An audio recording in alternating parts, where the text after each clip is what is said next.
Shalom teman-teman yang dikasih Tuhan, bertemu kembali dengan saya Kersaugo di channel ini. Beberapa hari yang lalu kita mendengar Presiden Jokowi menyampaikan terkait dengan boikot semua produk Israel.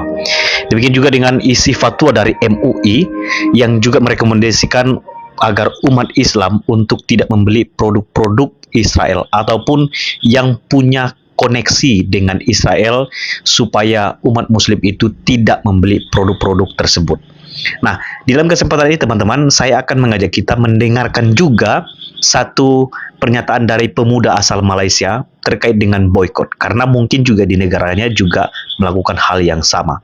Memang kalau kita perhatikan, efek dari boykot Israel ini salah satunya adalah menyebabkan banyak orang pengangguran, ya, karena tidak akan ada karyawan lagi yang bekerja seperti di McDonald dan lain sebagainya. Nah, seperti apa cuplikan video dari seorang pemuda Malaysia ini? Mari kita dengarkan bersama-sama. Tak payah nak tunjuk bijak, orang suruh boykot, boykot je lah. Jangan nak tunjuk pandai. Kau tak rasa kesian kepada orang Islam di Palestin? Kalau nak boykot tak ada masalah, tetapi kita kena tahu tujuan boykot, macam mana nak boykot, kesan daripada boykot. Nak boykot pun kena ada ilmu. Saya kesian kepada umat Islam di Palestin, tapi saya juga kesian kepada umat Islam pekerja-pekerja di Malaysia.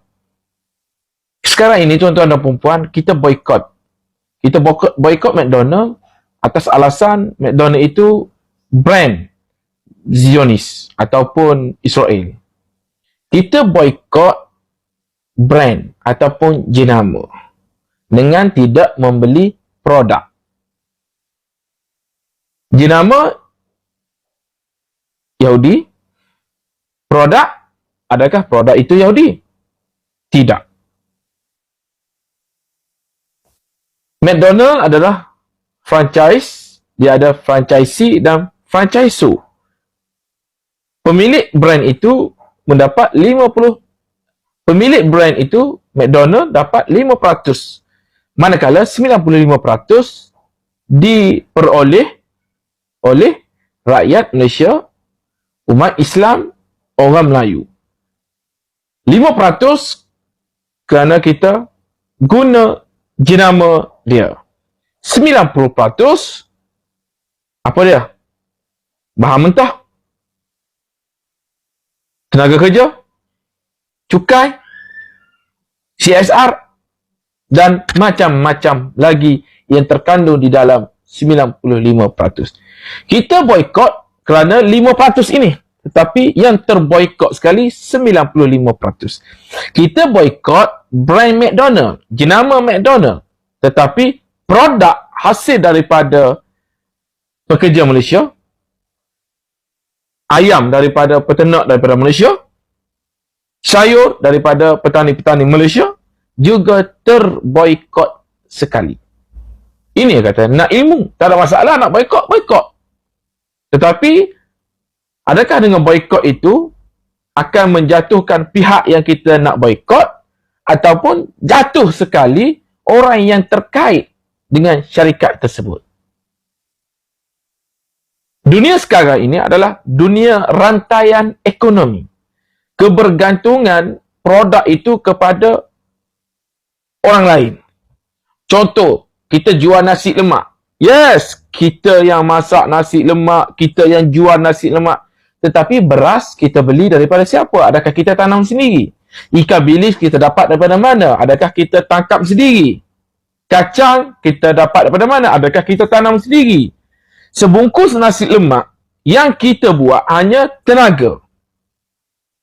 Tetapi kita dapat daripada petani yang tanam kacang, pemborong, pengeluar. Ikan bilis kita dapat daripada pembekal. Pembekal dapat daripada nelayan. Nelayan dapat daripada laut. Nasi. Kita masak nasi. Beras kita beli. Siapa yang tanam beras?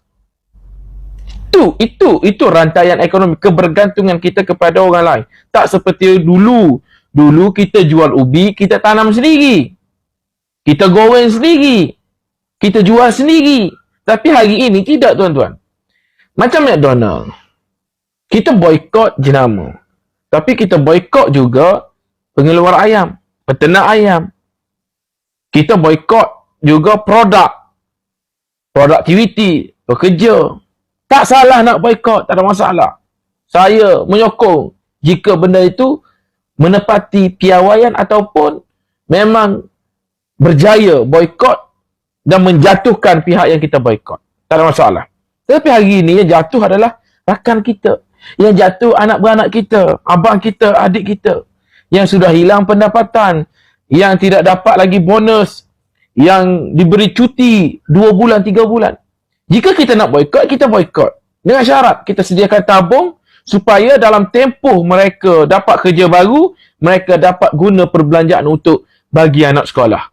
Perbelanjaan untuk sewa rumah. Perbelanjaan untuk bayar loan kereta. Nak bayar macam-macam installment. Jadi, itu cara kita boykot. Bukannya kita boykot brand, akhirnya terboykot semua sekali. Kalaulah kerajaan melihat boykot itu penting, bagi saya, di Kelantan perlu batalkan lesen pembukaan McDonald. Batalkan terus. Itu baru boykot. Kalau nak boykot betul-betul, jangan lebih sudu daripada kuah. Masalah sekarang ni kita meminta rakyat boykot, tetapi cukai daripada syarikat itu kita ambil, kita kutip. Ini masalah. Jadi tuan-tuan dan puan-puan,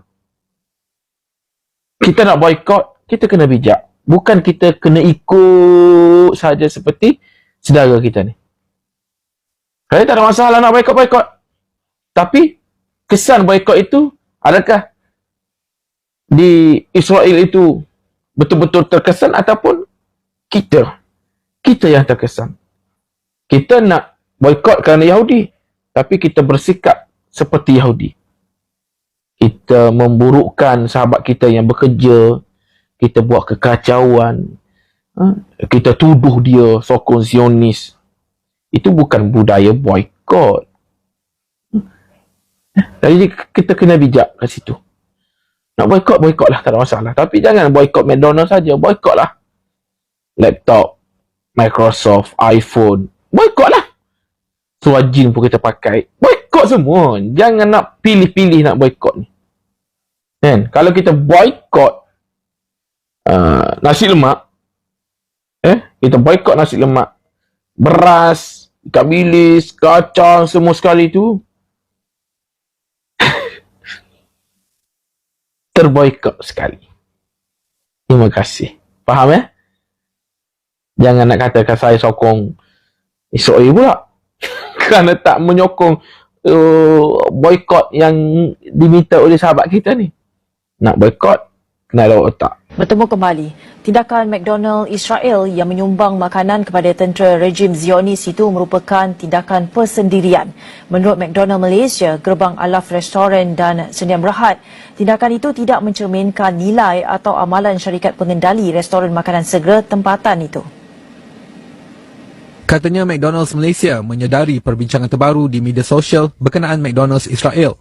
Jelasnya keputusan unilateral yang dibuat oleh pemegang franchise individu tidak boleh dianggap sebagai tindakan global, dasar syarikat atau pendirian politik rasmi yang diambil oleh McDonald's secara global.